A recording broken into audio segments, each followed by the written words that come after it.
안녕하십니까. 한반도 안보전략연구원 윤청용 부원장입니다. 오늘은 최근 미국 바이든 행정부 출범 이후 강화되고 있는 중국의 한국과 한미동맹 흔들기에 대해서 알아보도록 하겠습니다. 지난 4월 3일 중국 왕이 외교부장은 우리 정의용 외교장관을 중국 복건성 샤먼으로 초청하여 한중 외교장관 회담을 개최하였습니다. 두 사람은 만나서 팔꿈치 악수를 하고 그것도 모자라 또 실제 악수도 하였습니다. 아주 친근한 모습을 보여주었지요. 그럼 이번 회담의 한번 특징과 성격은 무엇인지 한번 살펴보도록 하겠습니다. 우선 이번 한중 외교장관 회담은 정의용 장관 취임 후 첫 번째 외국 방문이라는 점입니다.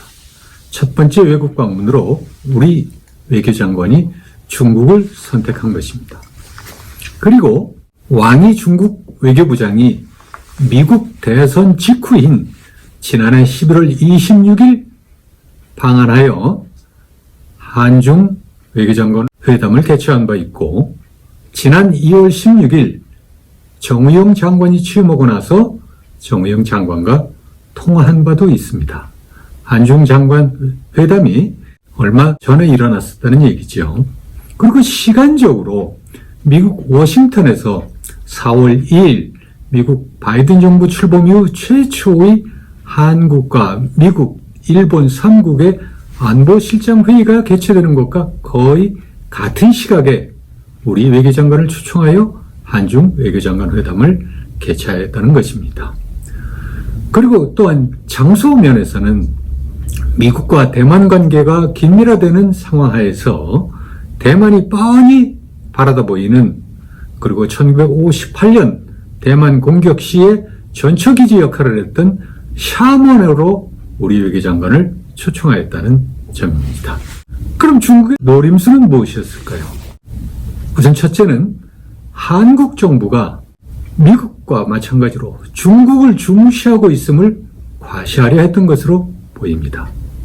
그 다음에는 한미일 간 공동의 대북 정책과 동아시아 전략을 조율하는 3국 안보실장 회담을 사실상 우습게 만들고 조롱하는 효과를 노렸던 것으로 보입니다.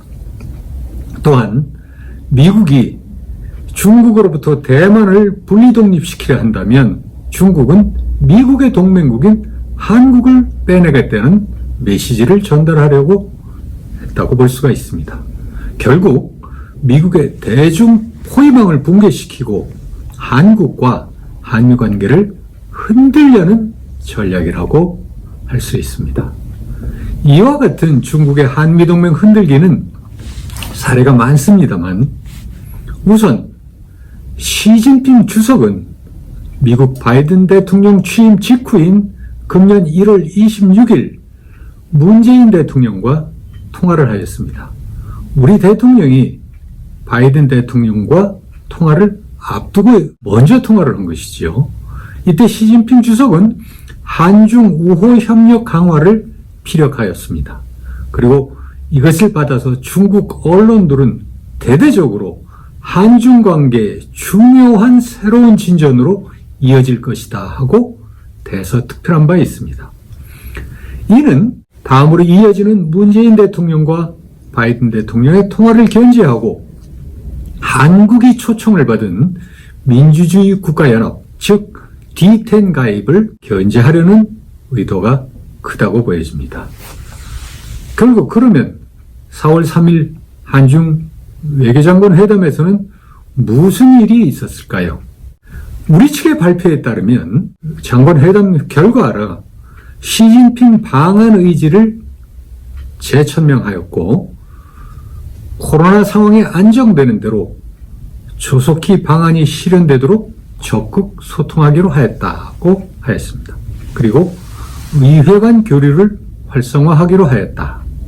그리고 한중은 차관급 전략대화 및 외교안보 2+ 대화를 상반기 내에 추진하겠다고 밝혔습니다. 또한 한중 외교부 간 교류협력 계획서를 작성하기로 하였고, 한반도 비핵화 실현과 항구적 평화 정착을 위한 양국의 목표를 공유하고 있다고 하고, 한반도 평화 프로세스 진전을 위한 협력을 약속하였다고 하였습니다. 그리고 한중관계 미래발전위원회를 상반기에 출범시키자고 하였습니다. 또한 경제면에서는 한중 자유무역협정의 2단계 협상을 가속화하기로 하였습니다. 그리고 기후변화와 미세먼지 등 환경 분야의 협력을 강화하기로 하였습니다. 한국 측은 한한령 해제를 요청하였고, 이에 대해 중국 왕이 외교부장은 한국의 관심을 알겠다, 지속 소통하자는 정도에서 대응한 것으로 우리 측은 발표하였습니다. 그런데 중국 측의 발표 내용에는 조금 다른 내용이 있습니다. 우선 시진핑 주석이 방안을 조속히 추진하겠다는 내용은 중국 측 발표에는 빠져 있었습니다. 그리고 우리 발표 내용에 없는 중요한 몇 가지 내용이 중국 측 발표 내용에 포함되어 있었는데요. 첫 번째는 한중 양국은 건강 코드, 소위 백신 여권의 상호 인증을 위한 공조를 강화하고 코로나19 백신 협력을 전개하기로 하였다, 이런 말이 있습니다. 그리고 두 번째는 중국 해외 동포 백신 접종 계획을 지지하였다는 얘기가 있습니다. 그리고 세 번째로 가장 중요한 것은 한국이 중국 공산당 창당 100주년을 축하하였다고 중국 측은 발표하였습니다. 2021년이 중국 공산당 창당 100주년이 되는 해입니다. 이게 상당히 중요한 내용입니다. 그러면 이런 회담 결과를 어떻게 볼 것인가? 중국 측의 발표 내용 외에 한국 측이 발표한 내용들은 2020년 11월, 즉 바이든 미국 대통령 선거 직후에 왕이 외교부장이 방한했을 시 한중 외교장관 회담에서 합의한 내용과 크게 다르지 않습니다. 거의 같은 내용입니다. 그러면 이번 회담을 통해서 문재인 정부가 얻은 것은 무엇이냐? 즉 한반도 비핵화 실현과 한반도 평화 프로세스에 대한 중국의 지지 입장 외에는 특별한 것이 없다고 보여집니다. 이것도 북한의 비핵화가 아니라 한반도 비핵화라는 모호한 개념으로서 중국은 표현을 해내고 있습니다.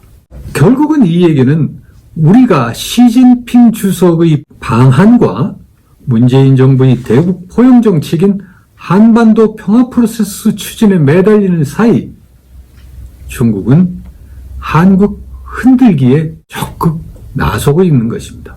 결국 이러한 흔들기에 우리가 놀아난 것이 아닌가, 이런 생각이 듭니다. 그러면 중국 측은 무엇을 얻었는가? 중국은 결국 한미동맹의 신뢰를 뿌리채 흔들어 놓았다고 볼 수 있습니다.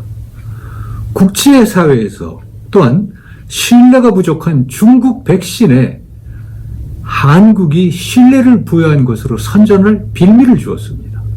또한 한국이 중국 공산당 창당 100주년을 축하함으로써 한국이 중국 공산당과의 전략적 협력 동반자라는 이미지를 국제사회에 줄 우려를 심어주었습니다. 또한 중국 공산당을 견제하고자 하는 미국의 뒤통수를 치는 오류를 범한 것입니다. 참으로 심각한 결과라고 아니할 수 없습니다.